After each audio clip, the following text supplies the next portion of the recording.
தலைகளை தாழ்த்தி ஜெபிப்போம். அன்பும் கிருபையும் இரக்கமும் நிறைந்த எங்களுடைய அன்பு தகப்பனே, உம்மை மறுபடியுமாக உங்களுடைய அன்பை ருசிப்பதற்கு இந்த ஓய்வு நாளை நீங்கள் ஏற்படுத்தி கொடுத்தீர். உங்கள் கிருபை கர்த்தாவே, இந்த ஐக்கியத்தை நீங்கள் தந்தீர். அது உங்களுடைய கிருபை. உங்களுடைய வார்த்தையை இன்னைக்கு நீங்கள் கேட்க வைக்கிறீங்க. அது உங்களுடைய கிருபை கர்த்தாவே. ஏதோ இன்னொரு சண்டே போல அது இல்லாமல் எங்ககிட்ட நீங்கள் இன்னைக்கு இடைப்பட போகிற வல்லமைக்காக நாங்கள் நன்றி சொல்கிறோம். ஒரு நல்ல நிலத்தில் விழுந்த விதை போல இன்னைக்கு வார்த்தையான விதை எங்களுடைய இருதயத்தில் விழட்டும் கர்த்தாவே. அதுக்கு எந்த தடை, எந்த சோர்வு என்ன இருந்தாலும் அதை நீக்கி போடுங்க. அது சரியாக நாங்கள் உங்களுடைய வேர்டை ரிசீவ் பண்ணுறதுக்கு உங்களுடைய கிருபைகளை எங்களுக்கு இன்னைக்கு கட்டளையிடுங்க கர்த்தாவே. இன்னைக்கு வார்த்தையை நீங்கள் எங்களுக்கு திறந்து கொடுங்க. அப்படியே செய்ய போகிற வல்லமைக்கு நாங்கள் நன்றின்னு சொல்கிறோம். ஆமென்.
மெசேஜுக்கு ஒரு தலைப்புன்னு நான் வச்சேன்னு வைங்க, அதுக்கு நான் இப்படியாக வைப்பேன்: உம்மோடு இணைய என் உள்ளம் ஏங்குதையா. எப்போதும் பார்த்தோன்னா ஒரு குழந்தைக்கு அவங்க தாயோ தந்தையோ தான் என்னது பலன். ஒரு தெரியாத ஒரு நபர் வராங்க, அப்போ பார்த்தீங்கன்னா அந்த குழந்தை போய் ஓடி என்ன செஞ்சிடும், அவங்க அப்பா அம்மா பின்னாடி என்ன செய்யும், ஒளியும். அவங்க அப்பா அம்மா கிட்ட ஒளிந்ததுக்கப்புறம் அந்த தெரியாத நபரை பார்க்குறதுக்கு ஒரு பலன் வரும். பார்த்துருக்கீங்களா? ஒரு குழந்தை எப்போதும் என்ன செய்யும்னா, யாராச்சும் புதுசாக ஒரு ஆள் வந்துட்டு அது குடுக்குடுன்னு ஓடி வந்து என்ன செய்யும், அப்பா அம்மாவுக்கு பின்னாடி போய் அந்த அப்பா அம்மாவை பலனாக நினைத்து இப்படி எட்டி பார்க்கும். அது வரைக்கும் என்ன செய்யாது, பார்க்குறதுக்கு பலன் வராது. ஆனால் அங்கே தாயோ ஒரு தகப்பனோ அந்த பிள்ளையை பெற்று எடுத்து வளர்த்த ஒரு நபரை பார்க்கும் போது அது என்ன நினைக்கும், அவங்களும் நானும் வேறல்ல அப்படின்னு சொல்லி அந்த தாயோ தந்தையோ அந்த குழந்தை என்ன செய்யும், பற்றி கொள்ளும். இங்கே நம்ம அதுதான் பார்த்தோம். யோவான் 15:5 நானே திராட்சை செடி, நீங்கள் கொடிகள். ஒருவன் என்னிலும் நான் அவனிலும் நிலைத்திருந்தால் அவன் மிகுந்த கனிகளை கொடுப்பான் இன்னைக்கு நம்ம இணைந்து அவர் கூட இருக்கும் போது அவர்னால என்ன செய்ய முடியும்? நம்ம கூட இணைந்து வாழ முடியும். நிறைய நேரத்தில் நம்மளுடைய பலத்த மேன்மை பாராட்டினோன்னா கடவுள் என்ன செய்ய முடியாது? ஏங்க முடியாது. நம்ம நினைப்போம் நம்மளால என்ன செய்ய முடியும் அப்படின்னு செஞ்சுட்டாலும் என்ன செய்ய முடியாது? கடவுள் அங்கே இருக்க மாட்டார். இன்னைக்கு நம்ம கனி கொடுக்குற ஒரு மகனா, கனினா என்னது? நிறைய நம்மளுடைய குடும்பத்தில் சந்தோஷம் இல்லை, சமாதானம் இல்லை, நம்மளுக்கு நீடிய பொறுமை இல்லை. கடவுள் நம்மளுக்குள்ளே இருக்கும் போது நம்மளுடைய கனிகள் என்னவா இருக்குது? ஆவியின் கனிகள் தான் என்னது? நம்மளுடைய கனிகள். ஆனால் அந்த ஆவியின் கனிகள் நிறைய நேரத்தில் நம்மளுக்கு சந்தோஷம் இல்லை, சமாதானம் இல்லை, வார்த்தைகள் நம்ம கேட்குறோம். ஆனால் நம்ம நிறைய நேரத்தில் ஒன்றா இருக்கிற மாதிரி நம்ம என்ன செய்கிறோம்? கடவுள்கிட்ட இருந்து பிரிஞ்சு இருக்கிறோம். இன்றைக்கி நம்மளை நினைப்பூட்டுறார் கடவுள். இன்றைக்கி நீ உன்னுடைய வாழ்க்கையில் கனி கொடுக்கணும்னா, ஒருவன் என்னிலும் நான் அவனிலும். இன்றைக்கி அவர் நம்மக்கிட்ட நிலைத்து நிற்க முடியாது. அப்படி அவர் நிலைத்து நின்றிருந்தால் என்ன செஞ்சிருப்பார்? சவுலை விட்டு அவர் என்ன செஞ்சுருக்க மாட்டார்? போயிருக்க மாட்டார். சிம்சோனை விட்டு கடவுள் என்ன செஞ்சுருக்க மாட்டார்? போயிருக்க மாட்டார். யூதாஸ் அவரை விட்டு கடவுள் என்ன செஞ்சுருக்க மாட்டார்?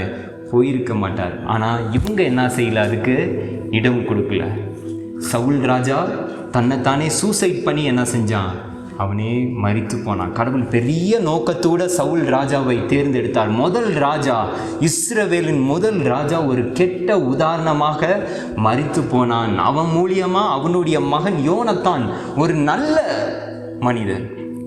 யோனத்தான் போல ஒரு நல்லவனை நீங்கள் பார்க்கவே முடியாது, ராஜாவுடைய மகன். ஆனால் அவங்க அப்பானால இவன் அந்த ஸ்தானத்தை இழந்து போனான். யூதாஸ் கடவுள் நம்பிக்கையாய் வைத்திருந்த அவன் தான் ட்ரெஷரர். காசுலாம் அவங்ககிட்ட தான் இருக்கும். அவ்வளோ நம்பிக்கையானவன். அவன் வாழ்க்கையில் என்ன செஞ்சான்? இழந்து போனான். இன்றைக்கி நீங்கள் நானும் கனி கொடுக்கணுன்னா அவர்கிட்ட இணைந்து என்ன செய்யணும்? இருக்கணும். ஒரு பால் குடிக்கிற குழந்தைக்கு அதுக்கு கண்ணு தெரியலன்னா கூட அவங்க தாய்கிட்ட இருக்கும்போது இந்த உஷ்ணத்தில் என்ன செய்யுது? அது அழுகையை நிப்பாட்டுது, அந்த பாலை குடிக்குது. அப்படி இசைஞ்சு என்ன செய்யுது? ஒரு தாய் கூட இருக்கு. அதே போல் நீங்களும் நானும் கடவுளாகிய இயேசு கிறிஸ்துவை, தேவனை, எவ்வளையோ நன்மைகள் நம்மளுக்கு செஞ்சிருக்கிறார், எவ்வளையோ பலனை நம்மளுக்கு கொடுத்துருக்கிறார், கிருபைகளை அனுதினமும் பெருக செய்து கொண்டே இருக்கிறார். ஆனால் அதை நம்ம நிறைய நேரத்தில் மறந்து நம்மளுடைய காரியத்தை நம்ம என்ன செய்கிறோம்? முன்னிறுத்துகிறோம். அதனால் கனி கொடுக்காதவங்கள நம்மளுடைய வாழ்க்கையில் நம்ம இருக்கிறோம். இன்றைக்கி கடவுள் நினைப்புட்டுறதா தான். இன்றைக்கி என்ன? என்கிட்ட நீ நிலைத்துரு, என்கிட்ட நீ நிலைத்துக்கொண்டு நான் உனக்குள்ளே இருப்பேன். அப்போ நீ எப்படி இருக்கலாம்? கனி கொடுக்குறவனா இருப்ப அப்படின்னு கடவுள் நம்மக்கிட்ட என்ன செய்கிறார்? இன்னைக்கு சொல்லுகிறார். யாத்ராகமத்தை நம்ம வாசிக்க கேட்டோம். இப்போ பழைய ஏற்பாடில் யாத்ராகமம் எழுதிய புத்தகம் 32வது அதிகாரம், யாத்ராகமம் 32:1 எடுத்து வச்சுக்கோங்க. நான் சொல்லும் போது வாசிங்க. தேங்க்யூ. கடவுள் யோசேப்புடைய காலத்தில் என்ன செய்கிறாரு? யோசேப்பை பார்க்குறதுக்கு ஒரு ஜனக்கூட்டத்தை போகிறாங்க. இஸ்ரவேல் மக்கள் என்ன செய்கிறாங்க? கடவுள் தேர்ந்தெடுத்த ஒரு மக்கள், ஒரு சின்ன கூட்டம் 20 to 70 பேராக எகிப்துக்குள்ளே என்ன செய்கிறாங்க? காலடைத்து வைத்து உள்ளே போகிறாங்க. அங்கே அப்போ கடவுளுடைய கிருபையால் அப்போ இருந்த பார்வோன், யோசேப்புக்கு கிருபை இருந்தது, அதனால் அவருடைய பார்வையில் கடவுளுடைய கிருபை இருந்தனால அந்த மக்கள் வளர்ந்தார்கள். 1000 லட்சமாக மாறிச்சு. எவ்வளோ பேர்? 20 to 70 பேர். கடைசியில் எத்தனை பேராக வந்து நிற்கிறாங்கன்னா 30 லட்சம் மக்களாக என்ன செய்கிறாங்க? வந்து அந்த எகிப்தில் ரொம்ப வளர்ந்துட்டாங்க. அப்போ யோசேப்பை அறியாத ஒரு பார்வோன் அந்த நேரத்தில் ஆட்சி செய்கிறான். அவன் பார்க்குறான், இவங்களை இப்படியே விட்டா என்ன செய்ய முடியாது, நம்மளுக்கு காலம் தள்ள முடியாது அப்படின்னு சொல்லி 400 வருஷம் அடிமைத்தனத்தில் யார் இருக்கிறா? இந்த மக்கள். கடவுள் தேர்ந்தெடுக்க போகிறார்கள். அந்த யோசேப்பு, அந்த ஆபிரகாம், அந்த சந்ததி ஈசாக், அந்த சந்ததி வளராமல் நெருக்கத்தில் இருக்கிறாங்க. அந்த இடத்துல அவங்களுக்கு படிப்பு கிடைக்கல.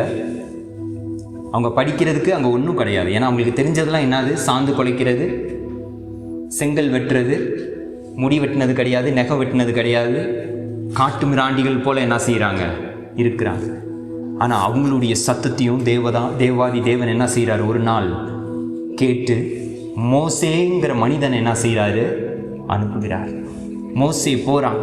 பயங்கரமான காரியங்கள்லாம் ஒரு அந்நிய நாட்டில் என்ன செய்கிறான், கடவுளுடைய வார்த்தையை மட்டும் நம்பி ஒரு திக்கு வாயன் என்ன செய்கிறான், நின்று அவனுடைய 80வது வயசில் என்ன செய்கிறான், போராடுகிறான். கடவுள் கிருபையை கொடுக்குறார். அந்த மீட்டு கொண்டு அவங்கள எகிப்திலிருந்து கடவுள் என்ன செய்கிறார், வெளியே அப்படியே கொண்டு வரார். பெரிய அதிசயத்தை செய்கிறார். அவங்க கண் என்ன செய்யுது, அந்த மக்கள் பார்க்குறாங்க, அவங்களுடைய கண்ணில் பார்க்குறாங்க. ஆட்டுக்குட்டி ரத்தத்தினால விடுதலை பண்ணுறாரு. அங்கே இருக்கிற முதல் பேரான குமாரன்லாம் எதிர்ப்பில் என்ன செய்கிறாங்க, அடித்து கடவுள் என்ன செய்கிறாரு, மீட்டு கொண்டு வருகிறார். அங்கே 10 வாதைகள் வந்து அவங்களுடைய தெய்வங்கள். அதை மேற்கொண்டு கடவுள் என்ன செய்கிறாரு, கொண்டு வர்றது எல்லாத்தையும் என்ன செய்கிறாங்க, ஒரு தாயை போல கடவுள், தகப்பனை போல கடவுள் நின்று இந்த மக்கள் அப்படியே கொண்டு வராரு. இதெல்லாம் என்ன செய்கிறாங்க, இந்த மக்கள் கண்ணால் பார்க்குறாங்க. பார்த்து இப்படியே வராங்க. வந்து இப்போ 50வது நாளில் எங்கே இருக்கிறாங்க தெரியுமா, சீனாய் மலை அடிவாரத்தில் என்ன செய்கிறாங்க, நின்று கொண்டு இருக்கிறாங்க. வனாந்திரங்கள். கடவுளுடைய பலத்த கரத்தினாலும் ஓங்கிய புயத்தினாலும் செங்கடலை 2ஆய் பிளக்கிறார். அங்கே கட்டாந்தரையில் ஈரமான எப்படி இருந்திருக்கணும், ஒரு கடல் இருந்துச்சுன்னா எப்படி இருந்திருக்கணும் அங்கே. ஆனால் அதை விளக்கி கடவுள் எப்படி ட்ரை லேண்டில் என்ன செய்கிறாரு, நடக்க வைக்கிறாரு. அதெல்லாம் நடந்து வந்து பெரிய அற்புதத்தை பார்க்குறாங்க.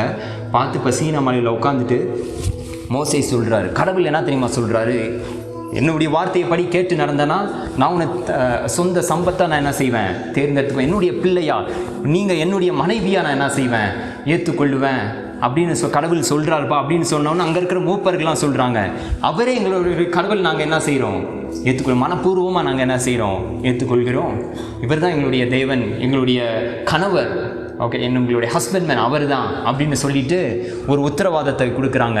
இதை கேட்ட மோசே நம்ம முன்னாடி பார்த்தோம், யோசுவாவை கூட்டி என்ன செய்கிறாரு, மலை மேலே போய் எத்தனை நாள் இருந்தார், 40 நாள் என்ன செய்கிறாரு, மேலே இருக்கிறார்.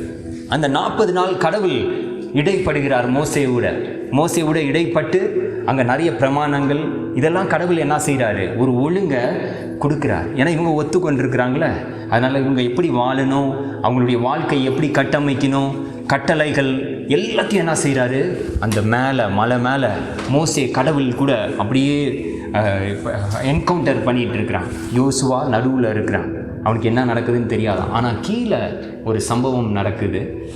இப்போ வாசிங்க, யாத்ராகமும் 32:1. இப்போ இங்கே என்ன சொல்கிறாங்க, இஸ்ரவேல் மக்கள் இவ்வளோ நாள் யார் அவங்கள வழி நடத்திட்டு வந்தது, தேவன் மோசே மூலியமாக என்ன செஞ்சுட்டு வந்தார், வழி நடத்தி கொண்டு வந்திருந்தார். ஆனால் இவங்க இந்த இடத்துல என்ன சொல்கிறாங்கன்னா, இவ்வளோ தூரம் எங்களை நடத்திட்டு வந்தது யாரு, மோசே அப்படின்னு சொல்லி மோசே வர தாமதம் ஆகுது.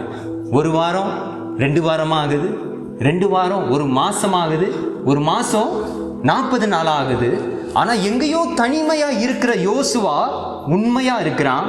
ஆனால் எல்லா மூப்பர்கள், எல்லா ஞானிகள், ஆரோன், ஊர், மிரியாம் எல்லாம் பெரியவங்களாம் என்ன செய்கிறாங்க, கீழே இருக்கிறாங்க.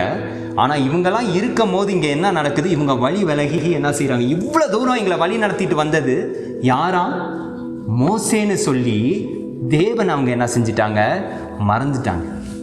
நிறைய நேரத்தில் நம்ம யாருனால வழி நடத்தப்படுகிறோம்னு நம்ம என்ன செய்யணும், நீங்களும் நானும் நம்மளே ஆராய்ந்து பார்க்கணும். நிறைய நேரத்தில் நம்ம தேவனை பார்க்குறோம், ஆனால் மனிதர்களுடைய கண்ணாடி மூலியமாக நம்ம என்ன செய்கிறோம், ஒருத்தர் பாட்டு மூலியமாக நம்ம என்ன செய்கிறோம், பார்க்குறோம். இவர் பாரு, இவருடைய அசைவு எப்படி டான்ஸ் ஆடுறாரு இருப்பார் சொல்கிறோமா, அப்படியே அவர் கண்ணை ஒரு மாதிரி வச்சுட்டு பேசினாலே பிரதர் கடவுளுடைய பிரசன்னம் எப்படி இருக்கும் அப்படி இறங்கணும். ஒரு மனுஷனை நிறுத்தி நம்ம என்ன செய்கிறோம், பேசுகிறோம். ஆனால் அந்த மனுஷன் ஒரு வேளை அந்த தெய்வன் வைத்திருக்கிற மனிதன் இடறி போனானா அதை பார்த்து நம்மளும் என்ன செஞ்சிருவோம், இடறி போயிடுவோம். அதனால நம்மளுடைய ஃபோக்கஸ், நம்மளுடைய சிந்தனைகள் எல்லாம் தேவன் ஒருவர் மேலேயே என்ன செய்யணும், அவர் தான் நம்மளுடைய ரோல் மாடலாக இருக்கணும், அவரை தான் நம்ம நோக்கி பார்க்கணும். ஆனால் இந்த இடத்துல இவ்வளோ தூரம் எங்களை யார் வழி நடத்திட்டு வந்தா, மோசே வழி நடத்திட்டு வந்தாங்கன்னு கடவுள் என்ன சொல்கிறாங்க, இவங்க சொல்கிறாங்க. அது மாத்திரம் இல்லை, இவங்க என்ன செய்கிறாங்க, அங்கே இருக்கிற, நான் தொடர்ந்து சொல்லுகிறேன், ஆரோன்கிட்ட சொல்லி என்ன செய்கிறாங்க, இவ்வளோ நேரம் இதுக்கு ஏதாச்சும் நீங்கள் எனக்கு தீர்வு எனக்கு என்ன செய்யணும், நீங்கள் பண்ணணும் அப்படின்னு சொல்லிவிட்டு உடனே ஆரோன் ஞானி என்ன செய்கிறாரு, எல்லா நகையும் நீங்கள் என்ன செய்யுங்கப்பா கழட்டுங்க அப்படின்னு சொல்லி எல்லா நகையும் என்ன செய்கிறாங்க, கழட்டுகிறாங்க. கழட்டின உடனே அதையெல்லாம் போட்டு ஒரு கண்ணுக்குட்டியாக என்ன செய்கிறாரு, செய்கிறாரு. செஞ்ச உடனே இந்த 4வது வசனத்தில் அவங்க சொல்லுவாங்க பாருங்க, என்ன சொல்றாங்கன்னு பாருங்க. 4வது வசனம்.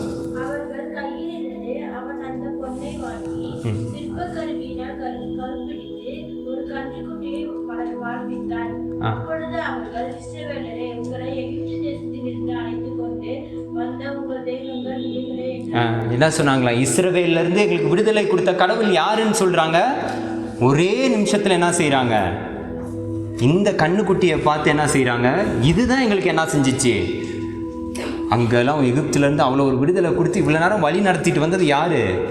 மோசே மூலியமா கடவுள் நடத்தல, இந்த கண்ணுக்குட்டி தான் என்ன செஞ்சிச்சு, நடத்துச்சு. ஆனால் கடவுள் இவ்வளோ அவங்கள ஊட்டி ஊட்டி வளர்த்து கொண்டு வராரு. ஆனால் வந்தவொடனே இவங்க என்ன சொல்கிறாங்க?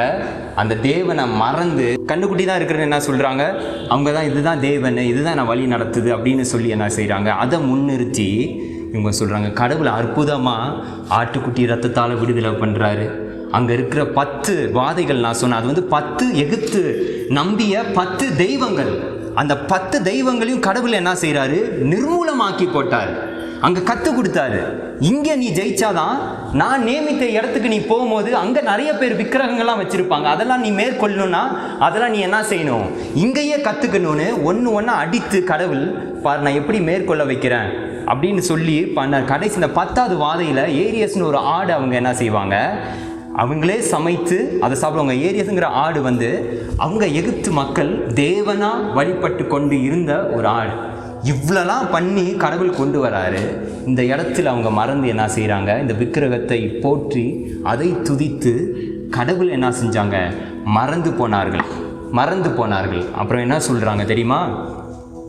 இந்த ஜூடு புத்தகத்தில் நீங்கள் பார்த்தீங்க, யூதா புத்தகத்தை நீங்கள் வாசிக்க வேண்டாம், நான் சொல்கிறேன். யூதா புத்தகத்தில் 1வது அதிகாரம், அதில் ஒரு அதிகாரம் தான் இருக்கும், 8-9வது வசனம், 8-9 இதில் இருக்கும். தெய்வ தூதருக்கும் சாத்தானுக்கும் சண்டை வந்ததான், வாக்குவாதம் வருது.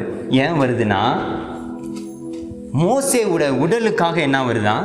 ஒரு வாக்குவாதம் வருது. ஏன் இப்படி வந்துச்சு தெரியுமா?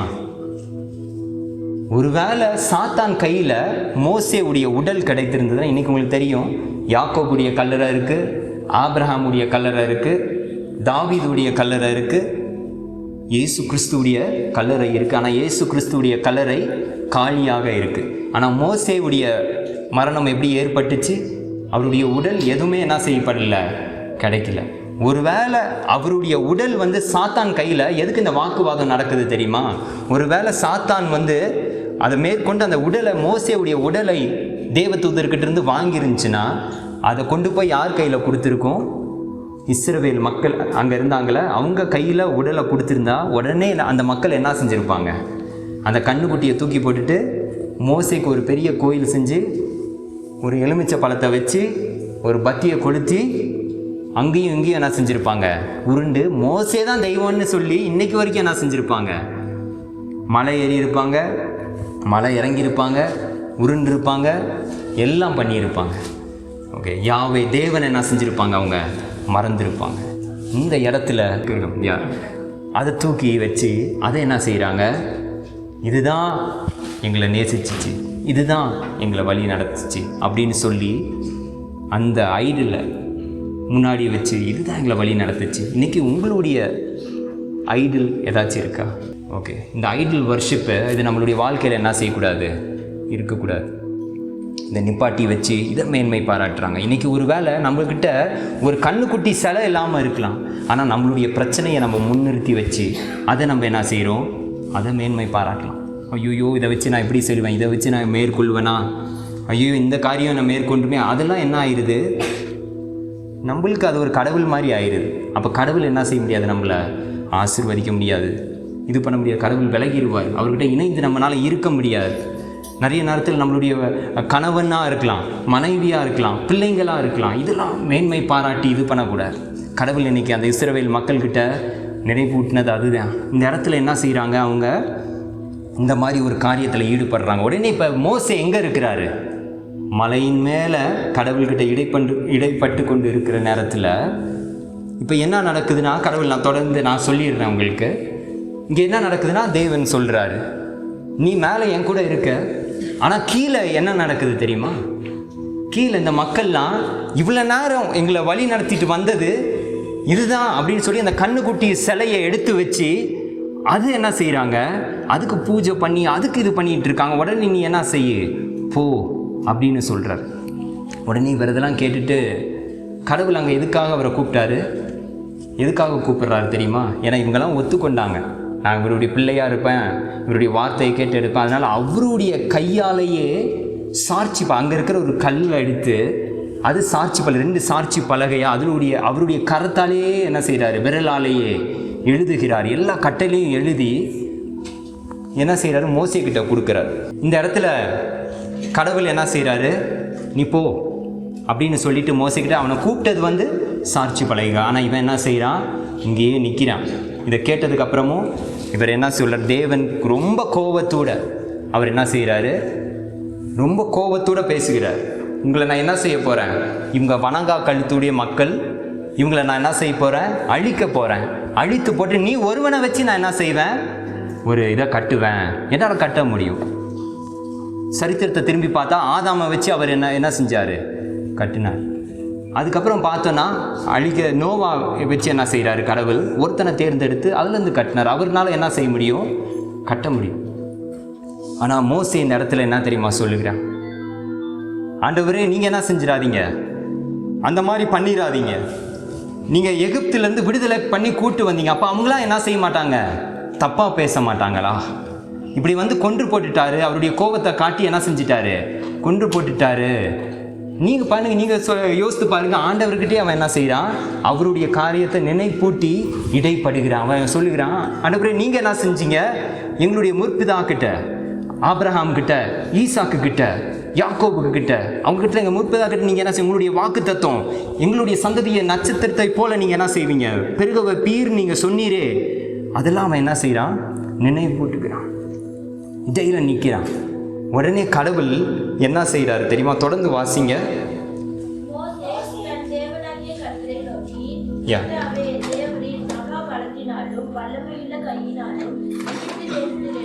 எஸ்,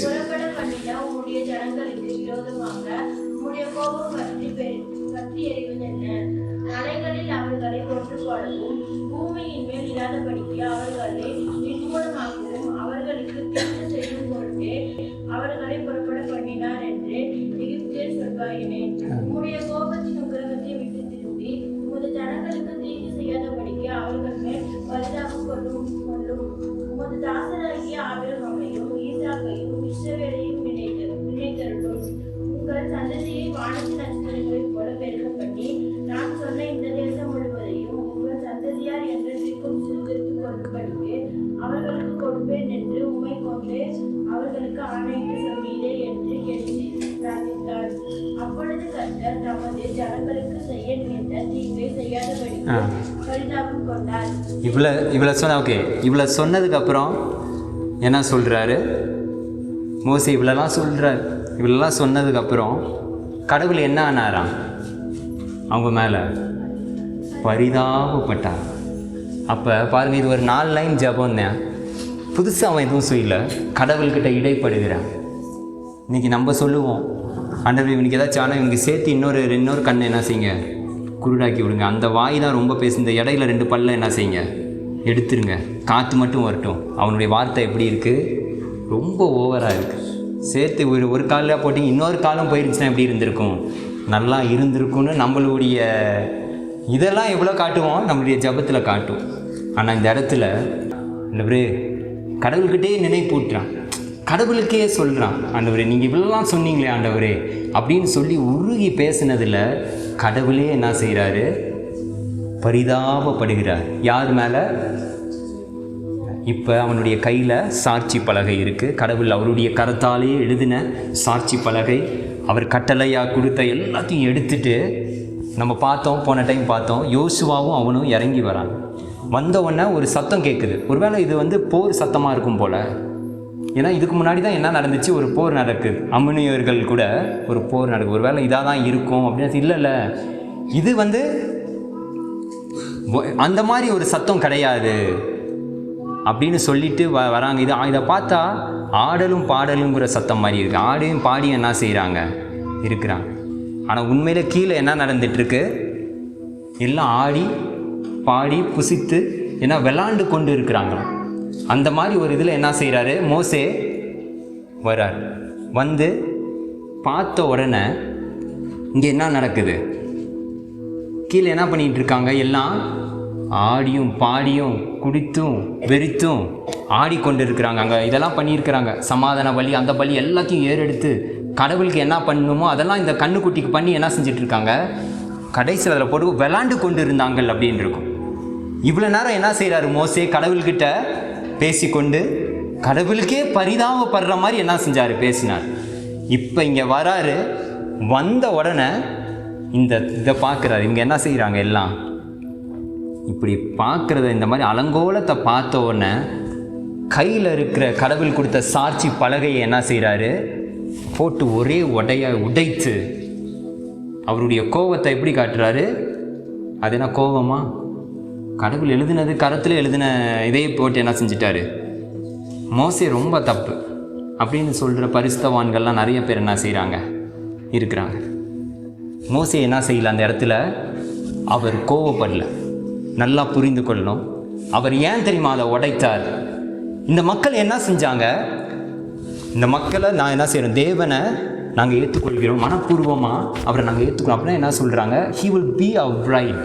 அவர் எங்களுடைய மனவாளனாக இருப்பார், நாங்கள் அவருடைய மனவாட்டியாக இருப்போம் அப்படின்னு சொன்ன உடனே கடவுள் நிறைய காரியத்தை கொடுத்து அனுப்புகிறார். அதில் ஒரு காரியம் என்ன இருக்குன்னா, விபச்சாரம் செய்யாதிருப்பாயாக அப்படின்னு இருக்கு. இங்கே கீழே இவங்க என்ன பண்ணிட்டாங்க? அவங்களுடைய ஆத்மா சரீரம் எல்லாத்தையும் என்ன செஞ்சிட்டாங்க? வித்துட்டாங்க. கண்ணுக்குட்டிக்கிட்ட வித்துட்டாங்க. ஒரு வேளை கொண்டு இவங்க வந்து அந்த சாட்சி பலகைங்கிறது வந்து என்னன்னா, என்கேஜ்மெண்ட் நடக்குது தெரியுமா? கல்யாணத்துக்கு முன்னாடி நிச்சயதார்த்தம். அதுடைய சர்டிஃபிகேட்டை தான் யார் கொண்டு வராரு? மோசே கொண்டு வருவாங்க. இப்போ அந்த மூப்பர்கள் மோசே கையிலேருந்து அந்த பலகையை வாங்கிட்டா அவங்க என்ன சொல்கிறாங்க? இதுபடி நாங்கள் என்ன செய்கிறோம்? எல்லாத்தையும் ஏற்றுக்கொள்கிறோம்னு சொன்னால் அடுத்த நிமிஷத்தில் கடவுளுடைய கோபம் எல்லார் மேலேயும் வந்து எல்லாம் என்ன செய்யணும்? சாகணும். அந்த கட்டளையின் படி எல்லாம் என்ன செய்யணும்? சாகணும். உடனே அந்த கெத்துவா, அது வந்து அந்த திருமணம், இதை அவர் என்ன செய்கிறாரு?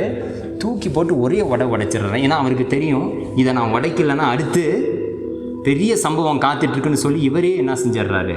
கடவுளால் எழுதப்பட்ட இது அவருக்கு தெரியும். 40 சும்மா இருந்தவனுக்கு அது தெரியாது.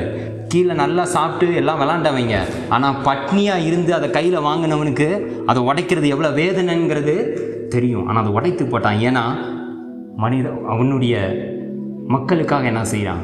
அதை உடைத்து திறப்பில் நிற்கிறான். அவன் உடைத்து போடுகிறான். உடைத்து மட்டும் போடல. அவன் இப்போ பார்த்துருப்பீங்க அந்த வசனம்.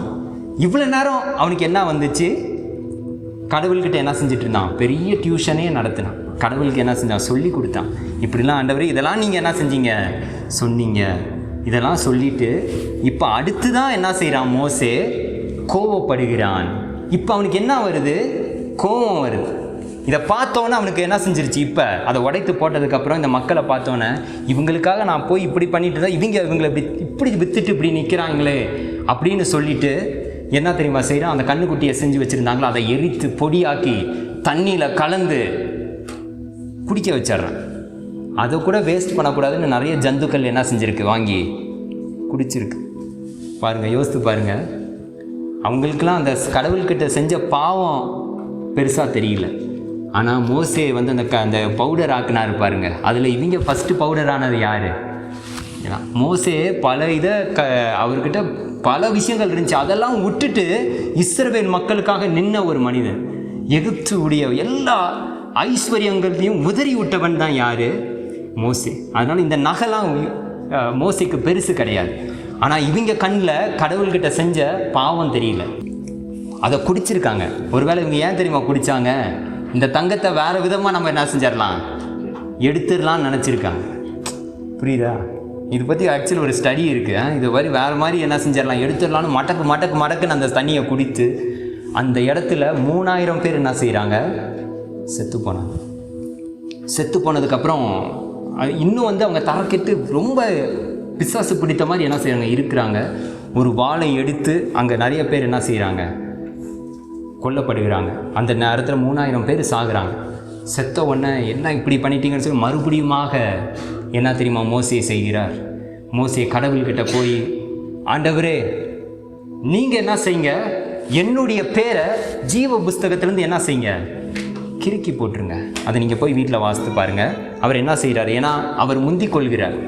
ஏன்னா ஃபஸ்ட்டு மோசே போனவுடனே தேவன் என்ன தெரியுமா கேட்பார், என்னடா பெரிய லா பாயிண்ட் பேசினேன், என்னையே கோவப்படக்கூடாதுன்னு சொன்னேன், ஆனால் நீ பார்த்தோன்னே என்ன செஞ்ச, 3000, நீ 3000 பேர் தானே இரு, நான் எல்லாத்தையும் அழிக்கிறேன் அப்படின்னு சொல்லி அவர் அழிச்சிருவாருன்னு அவனுக்கு தெரியும். அதனால் அவன் முன்னாடியே போய் என்ன சொல்கிறான், அது என்னை வச்சு நீங்கள் கட்டுவீங்கன்னு சொன்னீங்க, ஆனால் என்னுடைய பேரை நீங்கள் ஜீவ புஸ்தகத்திலேருந்து என்ன செஞ்சுருங்க, கிறுக்கி போட்டுருங்க.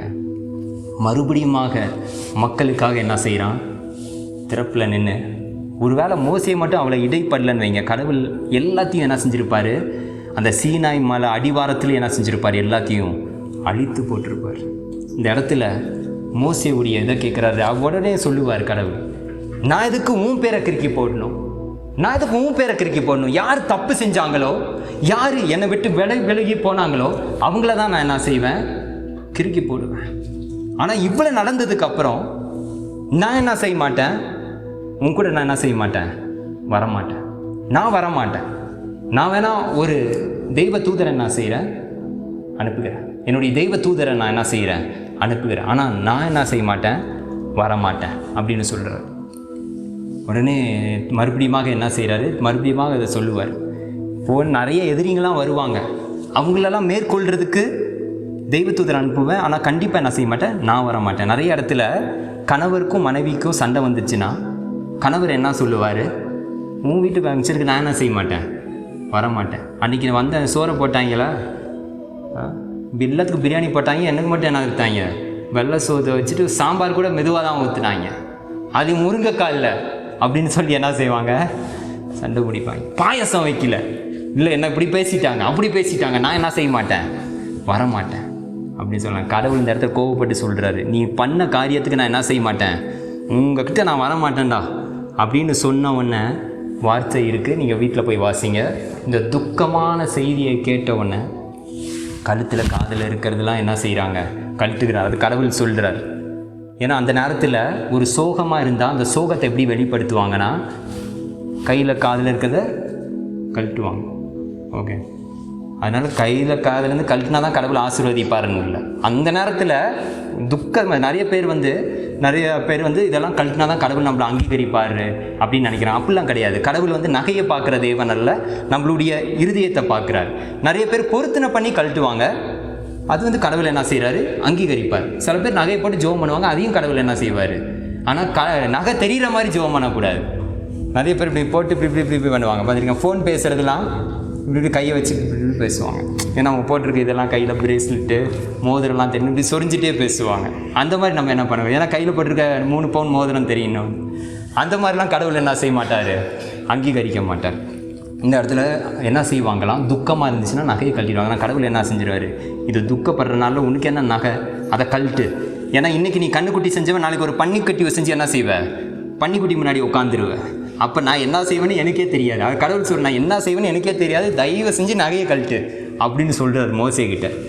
அதெல்லாம் உணர்ந்து வாசித்து பாருங்கள். கடவுளுக்கும் மோசேக்கும் கடவுள் எப்படி இறங்கினாராம், ஒரு நண்பனை போல இறங்கினாராம். கடைசியில் வாசிப்போம் அதை, ஒரு நண்பனை போல என்ன செய்கிறாரு, இறங்கினார். அப்போ எப்படி 2 பேரும் இடைப்பட்டிருப்பாங்கன்னு வைங்க. இன்றைக்கி உங்களுக்கும் எனக்கும் அந்த மாதிரி ஒரு அனுபவம் வேணும். நிறைய நேரத்தில் நம்ம கிறிஸ்துவ வாழ்க்கை அப்படியே மந்தமாக போகுது.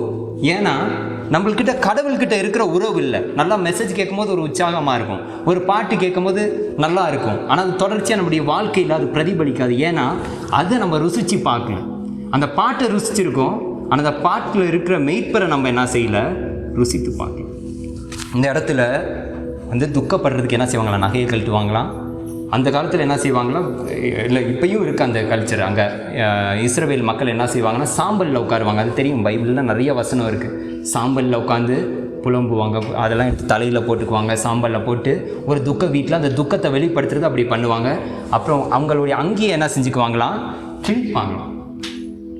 அதனால தான் இயேசு கிறிஸ்து சாகும் போது ஆலயத்தின் திரை மேலேருந்து கீழே என்ன செய்யுது, கிழியுது. அது என்ன குறிக்குதுன்னா, அந்த கஷ்டத்தை அந்த அவருடைய மகன் இயேசு கிறிஸ்து, திருத்துவத்தில் ஒருவராக இருக்கிற கிறிஸ்து, அங்கே மேலே பிதா, அவர் என்ன செய்கிறாரு, அவருடைய மகன் சாகிறதை பார்த்து அந்த வேதனையில் என்ன செய்கிறாரு, அவர் கிழித்தோன்னா அவருடைய அங்கேயே என்ன செஞ்சாராம், கிழித்தாராம். அதுதான் என்ன செஞ்சிச்சு, அந்த ஆலயத்திரை கிழிந்தது அப்படின்ட்டு. இந்த இடத்துல இப்படி சொன்ன உடனே கடவுள் தான் சொல்லிட்டாரு, நான் என்ன செய்ய போகிறதில்ல, நான் வர போகிறதில்ல, நான் வேணால் என்ன செய்கிறேன், ஒரு தெய்வ தூதரை அனுப்புகிறேன். இப்போ எல்லாம் துக்கம் கொண்டுட்ருக்காங்க. ஓகேவா? நிறைய நேரத்தில் நம்ம என்ன செய்வோம், பொருத்தனை பண்ணி நகையை கழட்டுவோம். சில நேரத்தில் அடகு கடையில் வைக்கிறதுக்கு நம்ம என்ன செய்வோம், நகையை கழட்டுவோம். ஆனால் இந்த இடத்துல என்ன செய்கிறாங்க, அவங்க துக்கத்தினால கழட்டுறாங்க. அதனால் நீங்கள் என்ன பண்ணாலும் சரி, கடவுளை முன்னிறுத்துங்க. பொருளையோ அது முக்கியத்துவம், உங்களுடைய பிரச்சனைகளோ, உங்களுடைய சிந்தனைகளோ, உங்களுடைய எண்ணங்களோ, அது நம்மளுடைய வாழ்க்கையில் எப்படி ஆயிரும், அது சிலை வெளிப்பாடாக மாறிடும். அது நம்ம வாழ்க்கையில் இருக்கக்கூடாது. அதனால் இப்போ பாருங்கள், இவங்க ஒரு சின்ன ஒரு கண்ணுக்குட்டியை தான் விற்கிறாங்க. அவங்க விற்கிறதுனால இப்போ கடவுள் இவ்வளோ தூரம் வழி நடத்திட்டு வந்த கடவுள் என்ன சொல்கிறாரு, இதுக்கு மேலே நான் உங்ககிட்ட என்ன செய்ய மாட்டேன், பிரசன்னமாக இருக்க மாட்டேன் அப்படின்னு சொன்ன உடனே எல்லாம் துக்கப்பட்டுட்டு இருக்காங்க. உடனே மோசேக்கு ரொம்ப கவலை. நம்ம போன டைம் பார்த்தோம் என்ன செஞ்சிச்சு, அவனுடைய கூடாரத்தை என்ன செய்கிறான், நிலைபெயர்த்து ஆலயத்துக்கு புறம்பாய் போய் என்ன செய்கிறான், அந்த அவனுடைய கூடாரத்தை என்ன செஞ்சான், வைத்தான். இன்னைக்கு கடவுளுக்காக நீங்கள் என்னத்தை கொடுத்தீங்க? மோசே இவ்வளோ காரியம் நடக்குது, இடைப்படுகிறான். இன்னைக்கு அவருடைய கூடாரத்தை என்ன தெரியுமா செய்கிறான், அவனுடைய கூடாரத்தை பிடுங்கி பாளையத்துக்கு புறம்பாய் போட்டு அந்த இடத்துல வைக்கிறான். ஏன் அவன் இப்படி பண்ணான் தெரியுமா? 40 நாள் மலை மேலே இருக்கும் போது கடவுள் அவருக்கான கூடாரத்தெல்லாம் எப்படி கட்டணும்னு என்ன செஞ்சார், சொல்லி கொடுத்தார். அதுவும் சொல்லுவார், பெசுவேலுங்கிற மேலே ஒருத்தன் மேலே என்னுடைய ஆவியை நான் இறக்குவேன், அவன் என்ன செய்வான், அவனுக்கு எல்லா கிருபைகளும் கொடுக்கப்படும், அவன் என்ன செய்வான், அப்படி கட்டுவான்னு சொன்னவன அவனுக்கு தெரியும், கடவுள் இதெல்லாம் சொன்னாரே, இந்த மாதிரி ஒரு துக்கத்தில் எனக்கு ஒரு வீடு கேடா அப்படின்னு நினச்சிட்டு அவனுடைய கூடாரத்தை பிடுங்கி பாளையத்துக்கு புறம்பாய் போய் அவனுடைய கூடாரத்தை என்ன செஞ்சானா, கொடுத்தான். இன்றைக்கி நீங்கள் கடவுள்கிட்ட எது கொடுக்க ரெடியாக இருக்கிறீங்க? உங்களுடைய இருதயத்தை, உங்களுடைய குடும்பத்தை, உங்களுடைய நேரத்தை. இன்றைக்கி நிறைய நேரத்தில் நம்ம நிறைய எதிர்பார்க்குறோம், ஆனால் நம்மக்கிட்ட கொடுக்கறதுக்கு எதுவுமே இல்லை. அழகாக ஒருத்தர் இப்படி சொல்லுவார், நிறைய பேர் சொல்கிறதுக்கு, சாட்சி சொல்கிறதுக்கு நிறைய மெடல் இருக்குது, ஆனால் தழும்புகள் இல்லை. இன்றைக்கி கடவுளுக்காக நீ என்னத்தை இழந்த, நீ என்னத்தை கொடுத்த அப்படின்னு கேட்டோன்னா ஒன்றும் இல்லை. கடவுள் எனக்கு கார் கொடுத்தாரு, கடவுள் எனக்கு வீடு கொடுத்தாரு, கடவுள் எனக்கு ஒரு மனைவியை கொடுத்தாரு, கடவுள் எனக்கு படிக்கிறதுக்கு கொடுத்துருக்காரு, சாப்பிட்றதுக்கு கொடுத்துருக்காரு. கடவுளுக்காக நம்ம என்ன கொடுத்தோன்னா சொல்கிறதுக்கு ஒன்றும் இல்லை. இங்கே போய் அவனுடைய இந்த மாதிரி மக்கள் துக்கப்பட்டு இருக்கும் போது தேவை அப்படின்னு சொல்லிட்டு அவன் மைண்டில் ஒரு ப்ளூ பிரிண்ட் இருக்குது. கடவுள் சொல்லியிருக்கிறார்ல இந்த மாதிரிலாம் கட்டணுன்னு. அதனால் இவனுக்கு ஒரு ஐடியா இருந்தனால அவன் போய் அவன் கூடாரத்தை போட்டு, இங்கே என்ன நடக்குதுன்னா அதுக்கு ஆசரிப்பு கூடாரம்னு என்ன செய்கிறான், பேர் வைக்கிறான். அவனுக்கு தெரியும் கடவுள் என்கிட்ட வரமாட்டேன்னு சொல்லிட்டாரு, ஆனால் அவர் இல்லாமல் என்னால் வாழ முடியாதுன்னு எனக்கு என்ன செய்ய முடியும், நல்லா தெரியும். கடவுள் சங்கீதக்காரன் சொல்லுவாங்க, கடவுள் மட்டும் என் பட்சத்தில் இல்லைன்னா எதிரிங்க என்ன செஞ்சுருப்பாங்க, இப்போயோ மேற்கொண்டு போயிருப்பாங்க. ஆனால் எனக்கு தெரியும் என் கையில் வித்தை இருக்கலாம், என் கட்ட படம் இருக்கலாம், ஆனால் இதை வச்சு நான் என்ன செய்ய முடியாது, கடவுள் அவருடைய ஆசைப்படி நான் என்ன செய்ய முடியாது, நடக்க முடியாது. அவர் மட்டும் என் பட்சத்தில் இல்லைன்னா நான் ஒன்றும் இல்லை. தாவீது பெருசாக வளர்ந்ததுக்கப்புறம் கேதுரு மரத்தால் செய்யப்பட்ட இதில் படுத்திருந்தான். ஆனால் தேவனுடைய உடன்படிக்கை பெட்டி ஒரு கூடாரத்தில் இருந்துச்சு. உடனே அவன் சொல்லுவான், நான் இங்கே கேதுரு மரத்தால் செய்யப்பட்ட வீட்டில் தங்கியிருக்கேன், ஆனால் தேவனுடைய ஆலயம் அங்கே எப்படி இருக்குது, இன்றைக்கி அதுக்கு நான் ஒன்று கட்டாமல் நான் என்ன செய்ய மாட்டேன், என் கண்ணுக்கு தூக்கத்தை வர வைக்க மாட்டேன்னு கடவுளுடைய பிரசன்னத்தை நேசித்தவன் அவள் தாவீது. இங்கே மோசே இவ்வளோ நேசித்தனால புறம்பே போய் என்ன செஞ்சிடறான், போட்டுடுறான். கடவுள் என்ன சொன்னார், நான் என்ன செய்ய மாட்டேன், வரவே மாட்டேன் அப்படின்னு சொன்னார். நீங்கள் வசனத்தை போய் வாசிங்க. அவன் போட்டுடுறான். அதுக்கு ஆசரிப்பு கூடாரம்னு என்ன செஞ்சிட்டான், பேர் வச்சிட்டான். வச்ச உடனே கடவுள் என்ன செய்கிறாரு, வந்தாராம். இந்த இடத்துல எப்படி வராரு, ஒரு நண்பனை போல் என்ன செஞ்சார், இறங்கினார். இன்றைக்கி உங்களுடைய வீடை கொடுக்க, உங்களுடைய இல்லத்தை கொடுக்க, உங்களுடைய உள்ளத்தை கொடுக்க நீங்கள் ரெடியாக இருக்கிறீங்களா? ஒருவேளை நீங்கள் கொடுத்தாலும் கடவுள் வருவாரா? இன்னைக்கு என்ன, பரிசுத்தம் உள்ளவர்கள் பாக்கியவான்கள், அவர்கள் கடவுளை for they will see God. இன்னைக்கு யார் பார்க்க முடியும், யார் தரிசிக்க முடியும் அப்படின்னா பரிசுத்தம் உள்ளவன் தான். இந்த இடத்துல இவன் சாதாரண ஆள் இல்லை, இவன்கிட்ட எல்லாமே இருந்துச்சு. எல்லா எகிப்துடைய எல்லா வேதங்கள் எல்லாம் கற்று தேர்ந்தவன், எல்லாத்துலையும் தேர்ந்தவன். 80 வயசில் கடவுள் கூப்பிடுறாரு எல்லாம் போனதுக்கப்புறம்.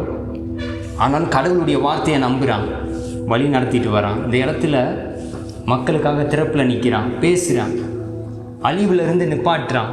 அவனுடைய கூடாரத்தை என்ன செய்கிறான், கொடுத்து கடவுளை வர வைத்தான். அந்த மாதிரி ஒரு நபர் தான் யார், மோசே. ஒரு வார்த்தை சொல்லுவாங்க, பூக்குள்ள இருந்தால் நாரும் என்ன செய்யும், மணக்கும் அப்படின்னு சொல்லுவாங்க. நம்ம பார்த்தோம் போன தடவை, உண்மையே உறுதியாய் பற்றி கொண்டு உள்ள மனைவி உடையவன் உண்மையே நம்பி இருக்கிறபடியால் பூர்ண சமாதானத்தால் காத்துக்கொள்வார் கடவுள். அவர் உறுதியாக பற்றி கொள்ளும் போது அதை யார் செஞ்சா, மோசையே பார்த்துட்டு இருந்த யோசுவா என்ன செஞ்சான், செய்தான். இன்னைக்கு கடைசியில் பார்க்குறோம், யோசுவா அந்த கூடாரத்தை விட்டு வெளியே மனம் இல்லாமல் அதையே என்ன செஞ்சான், அங்கே இருந்தானா. அவனுக்கு தெரியும் மோசே மாதிரி ஒரு ஆள் கூட இருந்தால் அந்த மாதிரி யோசுவா மாதிரி ஒரு ஆள் என்ன செய்வான், இருப்பான். யோசுவா கிட்ட அப்படி என்னடா ஒரு பெரிய சாட்சி அப்படின்னு பார்த்தோன்னா, மோசே மாதிரி ஒருத்தனை பார்க்குறான். அவங்ககிட்ட எல்லாமே இருந்தது. இஸ்ரவேல் மக்களுக்காக அவன் என்ன செஞ்சான், இல்லைந்தான்.